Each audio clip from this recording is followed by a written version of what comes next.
ஜாப்பனீஸில் ஒரு ஒரு விஷயத்தை பற்றி நம்ம மல்டிபிள் காரணங்கள் சொல்கிறதுக்கோ இல்லை ஒரு விஷயத்தை விவரித்து மல்டிபிள் பாயிண்ட்ஸ் சொல்கிறதுக்கோ யூஸ் பண்ணக்கூடிய கிராமர் பாயிண்ட் தான் இந்த ஷீ அப்படிங்கிறது.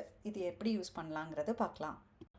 ஸோ நான் ஆல்ரெடி சொன்ன மாதிரி ஒரு விஷயத்தை பற்றி இப்போ ஃபார் எக்ஸாம்பிள் ஜப்பான் அப்படின்னு எடுத்துக்கிட்டோன்னா ஜப்பான் வந்து அழகாக இருக்கும், அது வந்து ரூல்ஸ் எல்லோரும் ஃபாலோ பண்ணுவாங்க, மக்கள் எல்லாம் வந்து அமைதியாக இருப்பாங்க. அந்த மாதிரி இப்போ ஜப்பானை பற்றி நான் மல்டிபிள் விஷயங்கள் சொல்கிறேன். இந்த மாதிரி சர்க்கம்ஸ்டன்ஸ்லேயோ இல்லை நீங்கள் ஒரு விஷயத்தை ஏன் பண்ணுறீங்க அப்படின்னு ஒரு கேள்வி கேட்கும்போது நான் இது காரணங்களால் தான் நான் அந்த விஷயத்தை பண்ணுறேன் அப்படின்னு மல்டிபிள் காரணங்களை சொல்கிறதுக்காகவோ நம்ம யூஸ் பண்ணக்கூடிய கிராமர் பாயிண்ட் தான் இந்த ஷீ அப்படிங்கிறது. இதை வந்து ஒரு எக்ஸாம்பிள் வச்சு பார்க்கலாம். ஸோ இப்போ இந்த ஷீயை வந்து நீங்கள் ஒரு சென்டென்ஸில் யூஸ் பண்ணும்போது எது கூடலாம் யூஸ் பண்ணலான்னா வேர்ப்ஸ் வந்து பிளெயின் ஃபார்ம் எதுவாக இருந்தாலும் டிக்ஷனரி ஃபார்ம், நாய் ஃபார்ம், தா ஃபார்ம், நாக்காத்தா ஃபார்ம் எது கூடனாலும் நீங்கள் ஷீ யூஸ் பண்ணலாம். அதே மாதிரி அட்ஜெக்டிவ்ஸ், அட்ஜெக்டிவ்ஸ், நவுன்ஸ் எல்லாத்துக்கும் பிளெயின் ஃபார்மோட நீங்கள் யூஸ் பண்ணலாம். இந்த அட்ஜெக்டிவ்ஸ் அண்ட் நவுன்ஸ் மட்டும் ப்ரெசன்ட் டென்ஸ் பாசிட்டிவில் யூஸ் பண்ணும்போது தா போட்டு நம்ம யூஸ் பண்ணுவோம். ஃபார் எக்ஸாம்பிள் சென்சே அப்படின்னு சொல்லணும்னா சென்சே தாஷி அப்படின்னு சொல்லலாம். ஷிசுகா அப்படின்னு சொல்லணும்னா ஷிசுகா தாஷி அப்படின்னு சொல்லுவாங்க. ப்ரெசன்ட் டென்ஸ் பாசிட்டிவில் மட்டும். மற்ற எல்லா டேர்ம்ஸும் அதோட பிளெயின் ஃபார்ம் கன்வெர்ட் பண்ணிவிட்டு அது கூட நீங்கள் ஷீ ஆட் பண்ணிக்கலாம். இப்போ நம்மளோட எக்ஸாம்பிள் பார்த்தீங்கன்னா தோஷ்தே கொனோ மிசேகா ஸ்கிதிஸ்கா அப்படின்னு கேட்டிருக்காங்க. தோஷ்தேனா எதனால், ஸோ எதனால் இந்த கடை பிடிக்கும் அப்படின்னு கேட்குறாங்க. அப்போ அதுக்கு நமக்கு நிறைய காரணம் இருக்குது நமக்கு அந்த கடை பிடிக்கிறதுக்கு.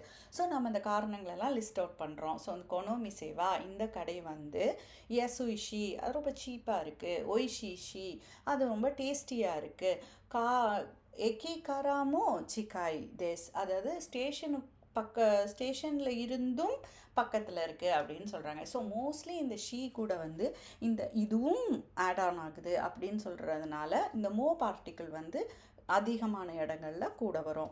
ஃபார் எக்ஸாம்பிள் இப்போ உங்களுக்கு ஏன் இந்த வீடு பிடிச்சிருக்கு அப்படின்னு கேட்டாங்கன்னா இந்த வீடு வந்து ரொம்ப பிரகாசமாக இருக்குது, கடையெல்லாம் பக்கத்தில் இருக்குது, ரயில்வே ஸ்டேஷனும் பக்கத்தில் இருக்குது அப்படி தானே நம்ம சொல்கிறோம். ஸோ அதில் அந்த சவுண்ட் வர்றதுனால இந்த ஷீ கூட மோஸ்ட்லி மோ பார்ட்டிக்கிள் வந்து கூட வரும். இப்போ நம்ம இதில் பார்க்குற இன்னொரு வார்த்தை வந்து சொரேனி அப்படிங்கிறது வந்து இன் அடிஷன் டு, நான் முதல்ல லிஸ்ட் பண்ணியிருக்கேன் கொஞ்சம் காரணங்கள்.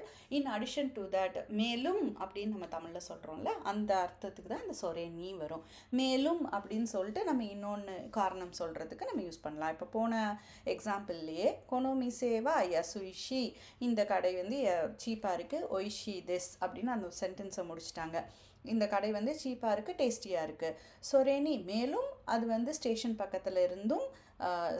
இருந்தும் பக்கத்தில் இருக்குது அப்படின்னு சொல்கிறாங்க. ஸோ அந்த மேலுங்கிற அர்த்தத்துக்கு தான் இந்த சொரேனி ஆட் பண்ணுறோம். அதாவது காரணங்கள் மேலே லிஸ்ட் டவுன் பண்ணியிருக்கிறதுக்கு கூட இன்னும் நிறைய காரணங்கள் சேர்த்து சொல்கிறோம் அப்படின்னா சொரேனி வரும்.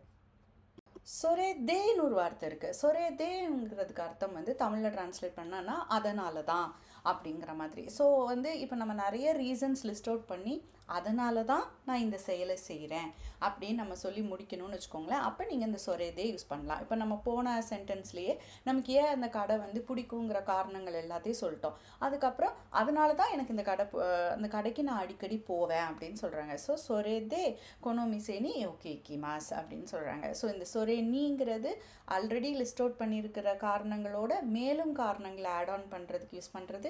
சொரேதேங்கிறது வந்து ஒரு கன்க்ளூஷனுக்கு வர்றது, இதனால தான் நான் இதை பண்ணுறேன் அப்படிங்கிறதுக்கு ஒரு கன்க்ளூஷனுக்கு வர்றது. ஸோ இப்போ உங்களுக்கு ஷீ, சொரேனி, சொரேதே 3 பாயிண்ட்ஸும் கிளியராக இருக்கும்னு நினைக்கிறேன். இப்போ நம்ம குவிஸ் கொஸ்டினுக்கு போகலாம்.